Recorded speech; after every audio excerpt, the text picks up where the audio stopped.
तृतीय स्कंध सप्तम अध्याय। यह विदुर जी के प्रश्न। श्री सुखदेव जी कहते हैं, मैत्री जी का यह भाषण सुनकर बुद्धिमान व्यासनंदन विदुर जी ने उन्हें अपनी वाणी से प्रसन्न करते हुए कहा। विदुर जी ने पूछा, ब्रह्म भगवान तो शुद्ध बोध स्वरूप निर्विकार और निर्गुण है, उनके साथ लीला से भी गुण और क्रिया का संबंध कैसे हो सकता? बालक में तो कामना और दूसरों के साथ खेलने की इच्छा रहती है, इसी से वह खेलने के लिए प्रयत्न करता है।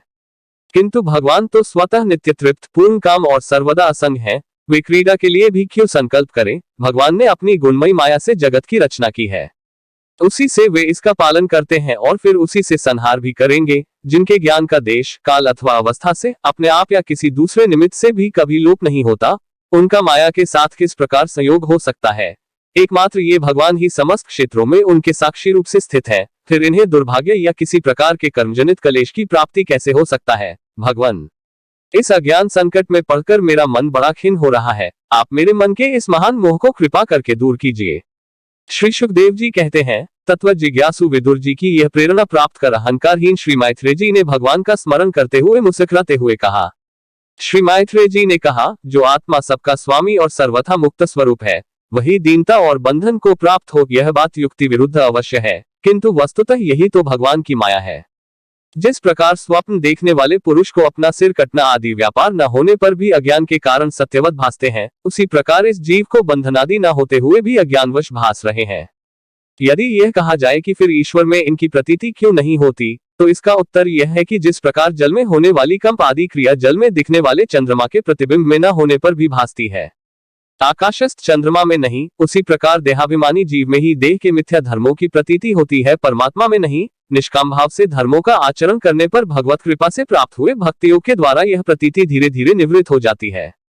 जिस समय समस्त इंद्रियां विषयों से हटकर साक्षी परमात्मा श्रीहरि में निश्चल भाव से स्थित हो जाती हैं, उस समय गाढ़ निद्रा में सोए हुए मनुष्य के समान जीव के राग द्वेषादि सारे क्लेश सर्वथा नष्ट हो जाते हैं। श्री कृष्ण के गुणों का वर्णन एवं श्रवण अशेष दैख राशि को शांत कर देता है। फिर यदि हमारे हृदय में उनके चरण कमल की रज के सेवन का प्रेम जग पड़े, तब तो कहना ही क्या है। विदुर जी ने कहा, भगवान, आपके युक्त वचनों की तलवार से मेरे संदेह छिन्न भिन्न हो गए हैं।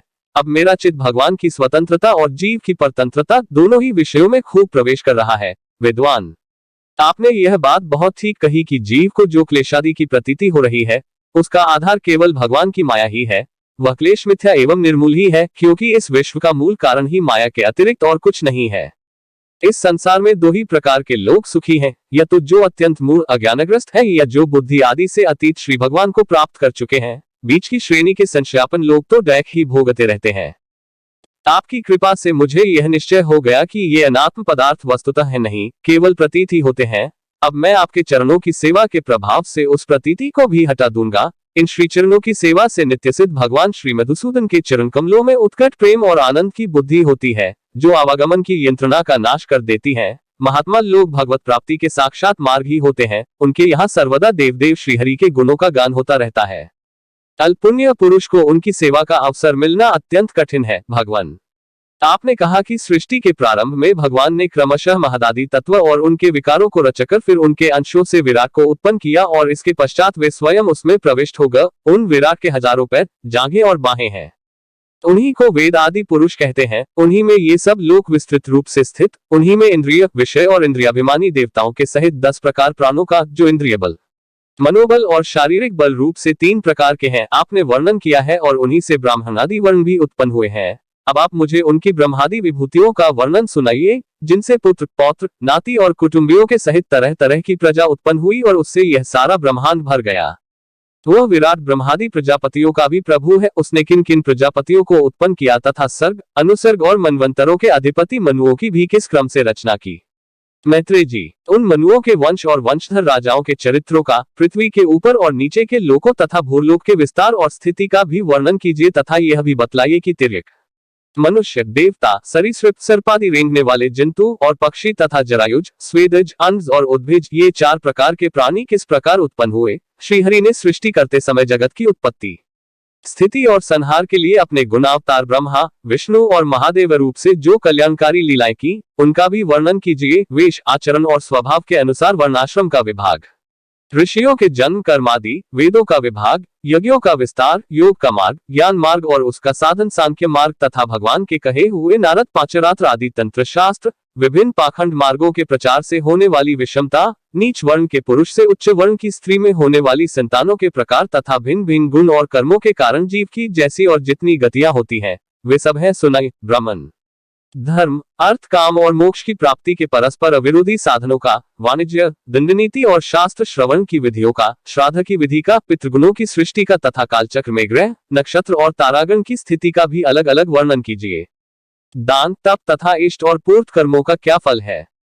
प्रवास और आपत्ति के समय मनुष्य का क्या धर्म होता है? निष्पाप मैत्रेय जी, धर्म के मूल कारण श्री जनार्दन भगवान किस आचरण से संतुष्ट होते हैं और किन पर अनुग्रह करते हैं, यह वर्णन कीजिए। द्विजवर, दीनवत्सल गुरुजन अपने अनुगत शिष्यों और पुत्रों को बिना पूछे भी उनके हित की बात बता दिया करते हैं। भगवान, उन महदादि तत्वों का प्रलय कितने प्रकार का है तथा जब भगवान योग निद्रा में शयन करते हैं तब उनमें से कौन कौन तत्व उनकी सेवा करते हैं और कौन उनमें लीन हो जाते हैं? जीव का तत्व, परमेश्वर का स्वरूप, उपनिषद प्रतिपादित ज्ञान तथा गुरु और शिष्य का पारस्परिक प्रयोजन क्या है? पवित्र आत्मन विद्वानों ने उस ज्ञान की प्राप्ति के क्या क्या उपाय बतलाए हैं? क्योंकि मनुष्यों को ज्ञान, भक्ति अथवा वैराग्य की प्राप्ति अपने आप तो हो नहीं सकती। ब्राह्मण, माया मोह के कारण मेरी विचार दृष्टि नष्ट हो गई है।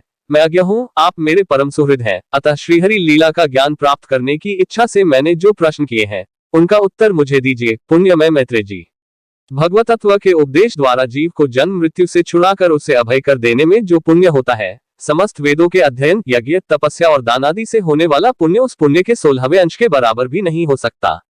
श्री सुखदेव जी कहते हैं, राजन, जब कुरुश्रेष्ठ विदुर जी ने मुनि व मैत्रेय जी से इस प्रकार पुराण विषयक प्रश्न किए तब भगवतचर्या के लिए प्रेरित किए जाने के कारण वे बड़े प्रसन्न हुए और मुस्कुराकर उनसे कहने लगे,